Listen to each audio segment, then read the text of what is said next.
Audio 14। पुस्तक ईश्वर और उसकी अनुभूति। लेखक वेदमूर्ति तपोनिष्ठ पंडित श्री राम शर्मा आचार्य। परमात्मा की प्राप्ति के उपायों में एक सबसे सरल और सुबोध उपाय है उपासना। यदि नित्य प्रति मनुष्य थोड़ी बहुत उपासना करते चले तो संसार के सारे काम करते हुए भी लक्ष्य की ओर उसकी यात्रा होती रहे, और जिस प्रकार बूंद बूंद करके घट भर जाता है, एक एक गिनकर 100 तक पहुंच जाते हैं और कदम कदम चलकर कोस पूरा कर लेते हैं, उसी प्रकार उपासना द्वारा दिन दिन रेंगते हुए भी हम जन्म जन्मांतरों में से किसी भी चाल से अपने लक्ष्य परमात्मा को प्राप्त कर लेंगे। उपासना का कोई एक ही प्रकार निश्चित नहीं है, यह बहुत प्रकार से हो सकती है। जैसे विधि विधान पूर्वक कर्मकांड करना, समस्त आडंबरों सहित पूजा करना, वेदों पुराणों तथा शास्त्रों का पारायण करना, भजन कीर्तन और प्रार्थना करना, योग ध्यान और जप करना, संतों ज्ञानियों तथा महात्माओं का सत्संग करना। इस प्रकार त्याग तपस्या आदि न जाने उपासना के कितने प्रकार एवं स्वरूप हैं। यदि कहना चाहें तो सारांश में यो भी कह सकते हैं कि वे सारी शारीरिक मानसिक तथा वाचिक क्रियाएं उपासना ही है, जिनका विषय अध्यात्म अथवा परमात्मा है। इसी प्रकार सत्कर्म, समाज सेवा, आत्म सुधार, सृजन तथा अनुशासन, शिष्टाचार आदि सारे काम तथा भाव उपासना के अंतर्गत आते हैं। स्वार्थ के अतिरिक्त जितना भी परमार्थिक प्रसंग है वह सब उपासना के अंतर्गत ही आता है। अब इनमें से कोई भी अपनी सुविधा, सामर्थ्य तथा स्थिति के अनुसार चुना जा सकता है। हम सभी जानते हैं कि परमात्मा एक देशीय न होकर सर्वव्यापक है। कोई भी स्थान उससे रिक्त नहीं है, वह हर समय हर स्थान पर विद्यमान रहता है। इसी प्रकार वह संसार की प्रत्येक वस्तु और क्रिया में वर्तमान है और सर्वदा रहेगा। संसार की गोचर अगोचर कोई वस्तु, सूक्ष्म अथवा स्थूल, कोई भी व्यक्ति, कोई भी प्राणी ऐसा नहीं है जिसमें परमात्मा का निवास न हो। इसी प्रकार मनुष्य की अथवा प्रकृति की कोई भी गोचर अथवा अगोचर क्रिया ऐसी नहीं है जिसमें उस सर्वव्यापक और उस प्रेरक परमात्मा की साक्षी न होती हो। वही सब कहीं, सब बातों में, सब समय मौजूद रहता है। जिस प्रकार उपासना क्रियाओं में परमात्मा का भाव और तदनुरूप पवित्रता रखी जाती है, यदि उसी प्रकार मनुष्य अपने जीवन की प्रत्येक अन्य क्रिया में भी यही भाव एवं पवित्रता रखे और जिस प्रकार अपनी पूजन सामग्री परमात्मा को समर्पित करता है, उसी प्रकार अपने सर्वस्व में भी समर्पण का भाव रखे, तो उसकी अणु अणु क्रिया भी उपासना के रूप में बदल जाए और वह हर समय परमात्मा का सामीप्य अनुभव करता रहे। उसका समग्र जीवन ही उपासना रूप हो जाए। ऐसी दशा में वह जीवन काल ही में जीवन मुक्त हो जाए। उसे अपना लक्ष्य पाने के लिए फिर न तो अलग से कोई क्रियाकलाप करना पड़े और न जन्म जन्मांतर की प्रतीक्षा ही करनी होगी। वह एक इस ही जीवन में परमात्मा को पाकर मुक्ति, मोक्ष अथवा निर्वाण की स्थिति में पहुंच जाए।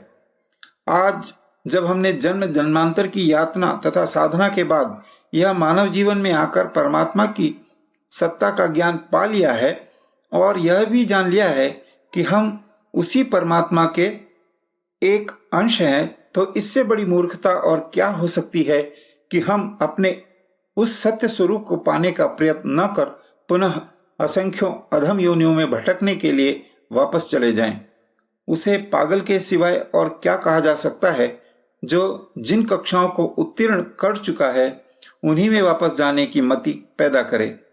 उच्च पद पर से पतित हो जाने से बढ़कर जीवन की असफलता और क्या हो सकती है। पर यदि हम परमात्मा को पाने के लिए उपासना के उपाय में नहीं लगते तो निश्चय ही जीवन की असफलता की आशंका बनी हुई है। हमारा प्रत्येक भाव, विचार, क्रिया और वस्तु उपासना का स्वरूप बन जाए।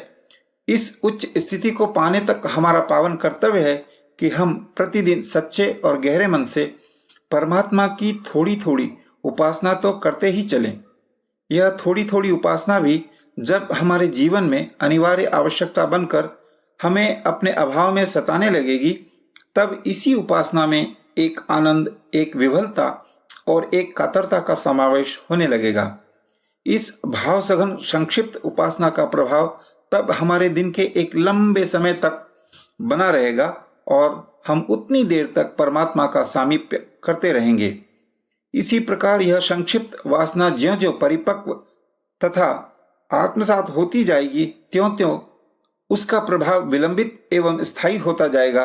और यदि उपासना में अपने हृदय की गहराई और ईमानदारी अधिकाधिक बढ़ाई जाती रहे तो जरा भी असंभव नहीं कि इसी संक्षिप्त उपासना द्वारा हम जल्दी ही उस कक्षा में जा पहुंचे जहां पहुंचकर स्वयं अपने के साथ सारा संसार परमात्मा में और परमात्मा संसार में गोचर होने लगता है और अपनी क्रिया प्रक्रिया, भाव, विचार और श्वास श्वास तक परमात्मा रूप अनुभव होने लगती है।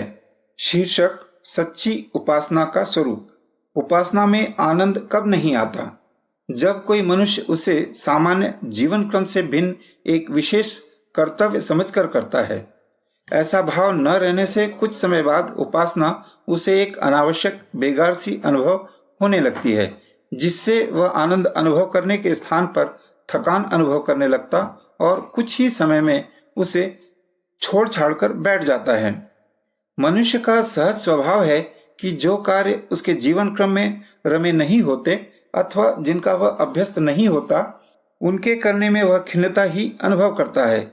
यहाँ तक कि रोजमर्रा के बंधे टके कामों में भी यदि कोई काम आकस्मिक आवश्यकतावश बढ़ जाता है तो वह उसे करता भले ही है, किंतु एक बेगार, एक बोझ की तरह।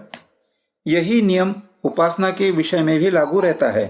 अतएव उपासना जीवन क्रम से भिन्न किसी विशेष कर्तव्य की भांति नहीं, जीवन क्रम के एक अभिन्न अंश की भांति करना चाहिए। उपासना जब जीवन का एक आवश्यक अंग बन जाती है तो उसकी पूर्ति करने में वैसी ही तृप्ति होती है जैसी अन्य आवश्यकताओं की पूर्ति में। जीवन का अंग बना उपासना को जब तक पूरा नहीं कर लिया जाता तब तक हृदय में उसी प्रकार की छटपटाहट रहती है जैसे किसी प्रियतम से मिलने की इच्छा में। उपासना मनुष्य जीवन का एक अभिन्न अंग है, उसे इसी रूप में ग्रहण करना चाहिए। उपासना को किसी विशेष कर्तव्य के रूप में ग्रहण करने से भिन्नता का भाव रहता है। पूरे समय यह विचार घेरे रहता है कि मैं कोई विशेष काम अंजाम दे रहा हूं, जिसके कारण उसमें एकाग्रता प्राप्त नहीं हो पाती, जिसके अभाव में उसमें अपेक्षित आनंद की उपलब्धि नहीं होती। स्वाभाविक है कि जिस कार्य में अरुचिपूर्ण निरानंदता रहती है वह देर तक नहीं चल पाता और यदि खींच तान कर चलाया भी गया तो उसमें किसी बड़े फल की अपेक्षा नहीं की जा सकती। उपासना में तब भी कोई आनंद नहीं आता जब वह किसी लाभ अथवा लोभ के लिए की जाती है। किसी स्वार्थ के वशीभूत होकर जब उपासना की जाती है तब उपासक का ध्यान इष्ट के प्रति लगा रहने के स्थान पर अभिष्ट के प्रति लगा रहता है, जिससे भावनाओं का वेग इष्ट की ओर उन्मुख रहने के बजाय लोभ की ओर गतिवान रहता है। इससे इष्ट की समीपता प्राप्त होने के बजाय लोभ को बल मिलता है, जिससे वह उत्तरोत्तर दुर्निवार होता जाता है और कल्याणवती उपासना प्रतिकूल दिशा में फलीभूत होने लगती है। मनुष्य लोभ, लाभ, स्वार्थ एवं कामनाओं का भंडार बनकर स्वयं अपने लिए भयंकर बन जाता है। इस प्रकार के संभ्रमित उपासक अपनी सकामता के कारण जब दुखद दुरितों के शिकार बन जाते हैं तब उपासना अथवा इष्ट को दोष देकर यह धारणा बना लेते हैं कि अधिक पूजा पाठ करने वाला दुख, दरिद्रता और दीनता का भागी बनता है। इस प्रकार की धारणा भयंकर भूल है। जो उपासक दीन, दुखी, दरिद्री अथवा हीन दिखाई दे उसके विषय में निसंकोच समझ लेना चाहिए कि उसकी उपासना में लोभ क्रियाशील है। इसकी वंचक उपासना ने ही इसको इस दशा में भेजा है, अन्यथा उपासना का फल है तेजस्विता, ओजस्विता, सबलता, संपन्नता आदि का दिव्य गुण। इसके अतिरिक्त सकाम उपासक की उपासना निस्सार होकर बहुत समय तक नहीं चल पाती। वह दिन प्रतिदिन साधना को कामनाओं की कसौटी पर कसता रहता है और जब उसकी कामनाएं फलीभूत होती नहीं दिखती तो वह धीरे धीरे उपासना से ऊबने लगता है और शीघ्र ही निरर्थक कार्य समझकर उससे विरत हो जाता है। कामनाओं के कारण उपासना से विरत हुआ उपासक मृत्यु से भयभीत और जीवन से निराश कायर की तरह त्रासपूर्ण जिंदगी बिताता है। उस उपासना की निरंतरता निरापद नहीं है जो एक विस्तृत कर्मकांड और आडंबर पर आधारित होती है। एक तो इस प्रकार की उपासना के लिए एक लंबे समय की आवश्यकता है, जिसका मनुष्य के व्यस्त जीवन में प्रायः अभाव ही रहता है। दूसरे, बहुत प्रकार के उपकरण एवं उपादान एकत्र करने में काफी धन की आवश्यकता है। आज के महार्घ जीवन में जीवन की सीमांत आवश्यकताएं ही जुटाना कठिन हो रहा है, तब महंगी उपासना को मनुष्य कब तक चला सकता है। ऐसी उपासना संपन्न करने के लिए एक सामान्य स्थिति के व्यक्ति को अपने पारिवारिक व्यय में कुछ कोताही करनी पड़ेगी, जिससे उसको तथा उसके परिवार को प्रत्यक्ष में न सही परोक्ष में तो कुछ न कुछ तकलीफ होगी ही। उपासना के लिए खर्च जुटाने में उसे अपना ध्यान घर के बजट में कतरविरोध करने में लगाना पड़ेगा। इस प्रकार उक्त महंगी उपासना एक आर्थिक योजना बनकर रह जाएगी, जिससे आत्मिक शांति के स्थान पर मानसिक उद्विग्नता बढ़ सकती है और ऐसी स्थिति में उपासना का दीर्घ काल तक चल सकना संदिग्ध होगा। उपासना के लिए अधिक आडंबर भी ठीक नहीं। असामान्य रूप में रहने वाला उपासक समाज में अन्यथा दृष्टिकोण से देखा जाता है।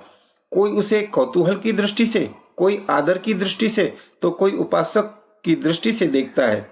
इससे उपासक की मानसिक स्थिति जब तक अपेक्षित कोटि में न पहुंच जाए, उस पर उसके मानसिक भावों पर वांछित प्रभाव नहीं पड़ता। समाज में सांकेतिक स्थल बनकर कभी वह हर्ष और कभी अमर्ष के वशीभूत होकर आंदोलित होता रहता है, जो कि उसकी साधना के लिए हितकर नहीं होता। इसके अतिरिक्त आडंबरित साधक स्वयं भी समाज में अपने को एक विशिष्ट व्यक्ति अनुभव करता है, अपने को जनसाधारण से कुछ अधिक पवित्र समझता है। कभी कभी आडंबर की अपेक्षा से उसे अपने इस भाव की अभिव्यक्ति भी करनी होती है। अपने को विशिष्ट अथवा कुछ ऊंचा अनुभव करने के कारण उसमें अहंकार की वृद्धि हो जाती है, जो उपासना के अमृत में विष का काम करता है। अंदर से असामान्य होने पर भी बाहर से सहज सामान्य रहना ही उपासक के लिए अधिक हितकर है। अपने स्वभाव एवं संस्कारों के कारण जनसाधारण आडंबर के प्रति अधिक आकर्षित होता है, जिससे उपासक भावनाओं की अपेक्षा लोकप्रियता के लोभ में फंसकर आडंबर की ओर अधिक ध्यान देने लगता है।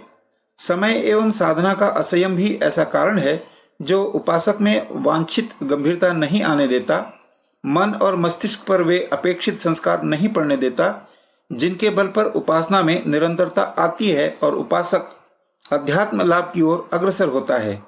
कभी किसी समय उपासना करना उसी प्रकार की धार्मिक अथवा आध्यात्मिक अनियमितता है, जिस प्रकार आहार विहार की इस प्रकार की अनियमित उपासना व्यक्ति को विशुद्ध आध्यात्मिक न बनाकर आध्यात्मिक रोगी बना देती है, जिससे किसी सुख शांति की आशा करना असामान्य कल्पना मात्र ही होगी। उपासना में इष्ट की अदला बदली का अर्थ है कि आप उसकी गरिमा को कोई महत्व न देते हुए दैवी शक्तियों के साथ खिलौनों की तरह खेलते हैं।